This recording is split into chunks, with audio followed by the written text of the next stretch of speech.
And Terry, I'm Well, going to that's ask you a beautiful. question. Well, first Yes, off, sir. yes, who are you? And why are you here? Well, I am here because I am dedicated. Well, first of all, let me disclose that I am Christie's somewhat older uncle. So, Yeah. and just in all transparency, and so I've known her since she was a wee tot, but of recent, she's shown up in a much different way than she has. And I've noticed a marked change that she's been tapping into these universal wisdoms, if you want to call it.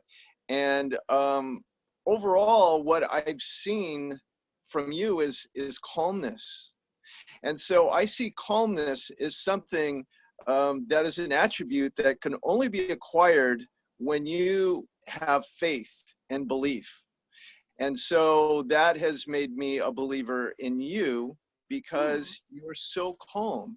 And that is, to me, a very important trait to look for in leadership, is calmness, because that means they've got this and they are confident and they have wisdom behind it and thought. So I'm super interested in how you started with this type of intuitive style strategic advisor role. So how did it kind of come to you this way? Tell me what the genesis was, my beautiful, Okay. powerful one. I love it. And it did come through learning how to be calm and how to elevate my thought process. And just very briefly, I went through a divorce after 20 years of a marriage, and it was a bit trying. But the first time in my life I ever got to spend time alone. And at first I was a bit intimidated by it. And then I really started to enjoy it. And I knew nothing about spirituality. I knew nothing about meditation. I'd never had any interest in it. But with this time alone, I would just be able to sit and think. And I started listening to just music that made me feel really good. And looking back on it, I could feel the happiness start to come from within inside of me. Like now I feel the happiness when I go to smile. Sometimes it feels as though it's coming from the pit of my stomach. And once I was able to truly appreciate time alone and just sitting outside and writing, not watching anything, not reading, not listening to anything, I was able to write, to allow writing to flow through me, is how I initially started to do it. And I just kind of let whatever story came to me flow through me. And then that evolved into conversation. When I was having conversations with people, I could feel that I was getting information from a much higher source. And I was able to learn that it was infinite intelligence that I was able to translate messages to people through conversation. I was also, over time and through experience, I learned that it's not the first thought that comes to me. It's the gaining, or the first thing that I speak. That is to initiate conversation. And conversation is key to being able to elevate yourself and continue to evolve in moving forward. So that's where, through these conversations, I'm able to gain insight and translate infinite intelligence to help elevate the conversation. You know, interesting, Christie, I have to ask, because one of the first things you said was, you know, it was the first time you found the opportunity, right, to really be quiet and listen to your own thoughts, your own, to have that quiet time. Right. And I guess it's no accident. It's very apropos that, this is, we're launching this at the time of the great pandemic of 2020. And, people are at stay at home orders. And I think they're finding a lot of time right now, right? Whether they're with their loved one or on their own. I mean, they might not have anybody there. They might literally be on their own in their own rooms. And so, as we have talked about this and as we started this this venture, you've mentioned the conversation, you've mentioned the engagement a few times, how important that is. So what is it about this time when, we're inevitably, right, we're all alone somewhere, Right. But have that urge to connect? So can you kind of speak to, where are we and where are you, right, in regards to not only what we're doing, but why we're doing it and why this is the time? Sure. And I would like to go back just a little bit in one thing that I did learn through experience. It's being very clear what type of energy you want to tap into. And so I learned through experience to tap into pure positive energy with good intentions for the highest good for humanity is what I choose to tap into. So I think that's definitely something very important for people to understand while they're going through this period of having time alone and really want to tap into your higher self and beyond, is to be very clear tapping into pure positive energy. I think that's very important to recognize when you're going through this. And how is it feels good. It feels, when you have thoughts, they're inspiring, they feel good, it's uplifting, you feel happy, you feel motivated. So that's how you're tapping into something, into pure positive energy. And you absolutely have the ability to control that. So is it that tapping into, if you will, is that what brought about the reason and the purpose for starting Center for Creators? Yes, it's gathering a community of people who are tapping into pure positive energy at all different levels. People who are here with good intentions. And that, to me, is what the Center for Creators platform is for people with good intentions to be able to collaborate, to deliberately create through conversation, with no, it's nice when you can come in with no preconceived intentions and allow conversation to continue to evolve. So I think this is the perfect time with all of the chaos, everything that's happening right now. It's a different platform to choose from. It's a different type of energy that you have the choice to tap into and to continue creating at a really high level for humanity, with people who are here with pure positive intentions. So that's a super powerful place to come from, is what is your intention, right? And so your building blocks, your foundation of all this is something very positive, right? For being of service to humanity. So that's very powerful. But I want to address something that you talked about when you were in that space alone and you were journaling. And what I got from it is you were into flow state, right? You were in this state of flow where this information was coming to you and you weren't trying to edit it. It was just flowing to you. And so how do you tap into that flow state? What Is there a regimen you use, or is there a state of mind, or time Well, of it's day? keeping it simple. It's keeping it simple. What I had learned, what I've learned, and this is through insight, is I was a clean slate. I was an absolute clean slate.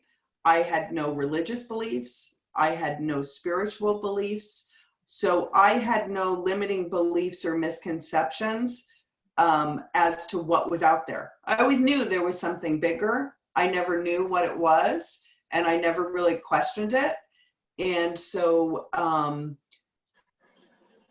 with kind of, I guess I was emotionally exhausted from the divorce, and having that time alone, it just I was literally an open slate for all different types of energies to flow through me. And I learned very quickly which ones felt good and which ones didn't.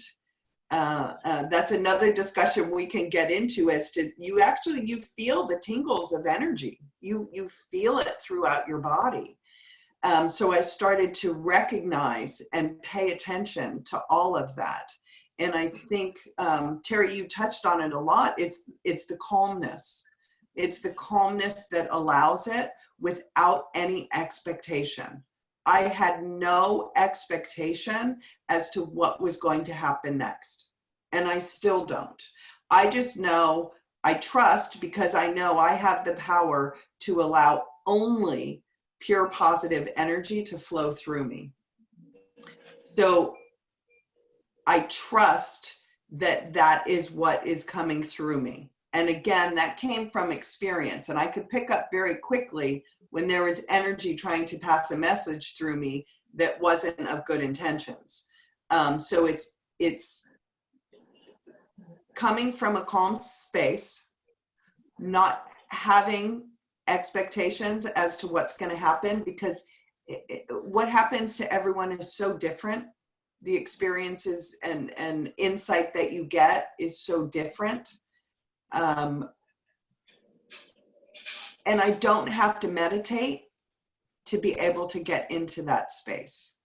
I can allow it to flow through me instantly. And I know a lot of that is because I trust. I know through experience that the messages and the insight that I'm passing along is right, just because we've been able to see it time and time again that it's accurate information, or leading us to productive conversations. So it's what I like about this, sorry to interrupt, but what I like about this is what I feel is it bypasses the ego. By letting it flow through you without expectations, without attachment to it, it releases the ego, which is, a lot of self-limiting beliefs in and of itself. So it kind of sidesteps that, which is very powerful. It is, and it helps release one, and that's another great thing that you just touched on. Once I started to realize how many limiting beliefs society places on us, how many expectations that we have, misconceptions, once you can just let all of those go, and then you start recognizing them over and over, how certain things that people say, words that meanings that people have with words where yours are different. When you recognize that and recognize it's okay. And I was able to, one of the very first messages I ever received was, it's not your job to teach or convince, share with those that are ready. That's a message for all of us in every instance, in all areas of our life. Because when you're trying to convince or teach someone, you can feel the push and nothing productive is coming from that. When you're sharing, you're having a beautiful conversation that elevates both sides. That's beautiful. And now I'm going to step in and smile on that one, because that's a good segue to, for anyone who has interest in being a part of this, again, I think the timeliness of this is no accident. No. What are you or they or we, what are we wanting to convey right now? Like, what is there a poignant message to say, okay, so we're doing this for the purpose of what? Creating, well, actually, to start, it's a platform that it's the opposite platform of what's happening right now. It's a platform for pure positive intentions. Yes, be aware as to what's happening, but there's also other areas to draw your attention to where you can be in control of yourself and what's happening around you. And you can still have that inspired action to create something with good intentions, and surround yourself with people who have good intentions. So it's kind of the opposite platform of what's happening all around us, with still being aware as to what's going on. But recognizing how powerful the energy that we surround ourselves with, how powerful that is, and how our thoughts, it starts with your feelings. Your feelings turn into your thoughts. That's what people refer to as the law of attraction. It's not, the insight that I get is it's not your thoughts are energy, your thoughts are things, it's your feelings. It starts with your feelings, because it's the feelings behind those thoughts that create everything. So this, through the Center of Creators, it's helping people understand your feelings and what your feelings generate, and to be able to get that smile that literally comes from the pit of your stomach, to allow it. I don't think, because we're not taught, it's not talked about. So to make people understand that crying is okay, being emotional is okay, learning how to recognize all of those emotions and being able to guide them to something that uplifts and inspires you. It's I don't know if it was my connection or yours, but there was a point there where it cut out. But I want to maybe reiterate something if I'm making sure that we are being clear with anyone who may be coming in wondering, hey, what is this? Right. We're creating this ourselves, right? So, Right. We're being deliberate creators, as I've heard you say, and collaborative deliberate creators. Yeah. And it's an opportunity that, this is in a time, we're not saying ignore what's going on out there, right? You're saying be aware. Be aware. We're not saying, nobody's putting their head in the sand. In fact, if anything, now's the time to stand up, right? Now's the time to look, what kind of world do we want to create out of this? Is this okay, right? Is this the kind of world you want? Or do we want to create something bigger, better, brighter, more beautiful? There's conversations that we've been having around, even in the time of this current pandemic. There's such beauty in the world. It's the pollution that's cleared from LA and India, and they, people, seeing the Himalayas for the first time in 30 years in some cases. Ponds and animals running wild through the streets and kind of wondering where all the humans are. Right. So, there's some interesting beauty going on. And then at the same time, how do we continue to live our lives, and what kind of life do we want to live? So it's a time of reflection and a time of co-creation. Right. And understanding that you absolutely can create the energy that surrounds you, and you create your life moving forward through your feelings. Mm-hmm. So I'd like to offer a phrase that was said by Paramahansa Yogananda that I've always vibed with, and it really I connect with it now because you are creating an environment of intentional creators, right, that have positive energy towards service to humanity. And his Right. phrase was, environment is more important than will. So if you let that sink in as it relates to what we're talking about, it appears to me that you are creating an environment that is conducive to expansion, that is conducive to growth, that is conducive to allowing things to happen that haven't been happened before. Right. So our environment is very important, and this intentional environment that you're creating with Center for Creators very much has so much power in and of itself by creating like-minded people to that end. So I think it's very powerful to that extent. I love it. No, that's great. That's great. Agreed. And again, Terry, and apropos, whatever you again, this is not spiritual, this is not religious, this is not any one particular faith or fiction for that matter. But there are, if we study any of the great gurus and leaders, they've all had a sense of wonder in whatever the environment is. And so, and if you look at whether it's Paramahansa Yogananda, whether it's the Dalai Lama, who thankfully is still here with us on this planet, it's about how you treat one another. It's about the compassion and the love and the emotion and the feeling. So everything emanates from that, and that becomes your environment. So it can kind of, I guess the duality of that is, it's the environment we create, and it's the emotions and the feelings that we have that create our environment. Absolutely.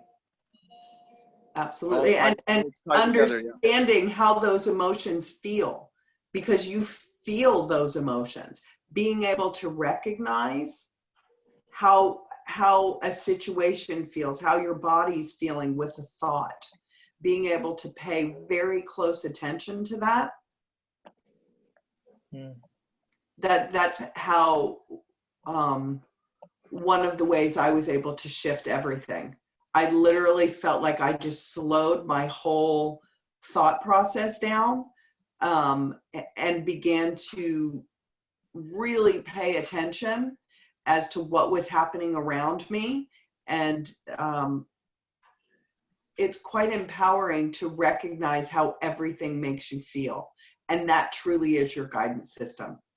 Life is supposed to feel good. You're supposed to feel happy. Things are supposed to feel joyous. People are supposed to be inspiring around you. That's the guidance system to help you move forward and create your movie, your life movie, is going with that feeling. But it's amazing how many people don't know what a feeling actually feels like. I didn't. So it's being really recognized. Yeah, in this situation, you might have all kinds of feelings, and you don't know how to control them. Right. And especially as women, we get, oh, don't be so dramatic. Oh, you're so sensitive. Don't be so emotional. Mm-hmm. Right. And and men get the same thing, not just women. As we're raised, that's a misconception. That's a limiting belief that a lot of us in this society have been raised with. And that to me is something we have to overcome, because that is our true guidance system. And I was able to overcome that. Yeah. And well, as we move to close here, because I think this is this was just a precursor, if you will. And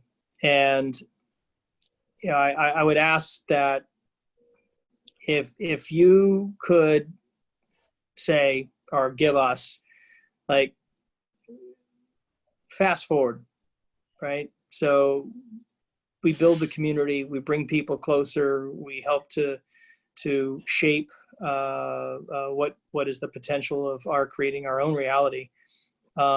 What is it that you would like to see? What is it? What is the result of what this community could do and be and become? Well, that's a good question, because I think it's ever evolving. What I see for now is two things. One, being able to help people recognize, I have it's on the website, the Happy Bubbles, being able to create the environment that you choose to live in emotionally, and the emotional environment of others that you allow around you, helping people to recognize and see you have absolute control of that. You have the ability to create the energy that surrounds you, the emotions that you have. That's something, one of the most important first steps for me. Another one right after that is the power of deliberate creation, conversation that when you have productive, pure, positive conversation, how it helps elevate and create on the leading edge, and for people to understand that they have the ability to be in control of what they're creating, and that they can always continue to dream bigger. And when you're surrounded by a community that supports your dreams, that doesn't throw society's limiting beliefs or misconceptions at you to kind of like suck the air out of your dream, when you're surrounded with this community that can help uplift and support and inspire you, the ability that we will to be able to create at the highest possible level, whatever that might be. I see it all being for, pure positive intentions. It doesn't necessarily have to be, nonprofits or giving back to humanity, but it's creating things that are positive for humanity. Yeah, thank you. Of course, of course. Thank you. All right. Well, we will reconvene. We should probably close for now, and I'm ready for the next chapter.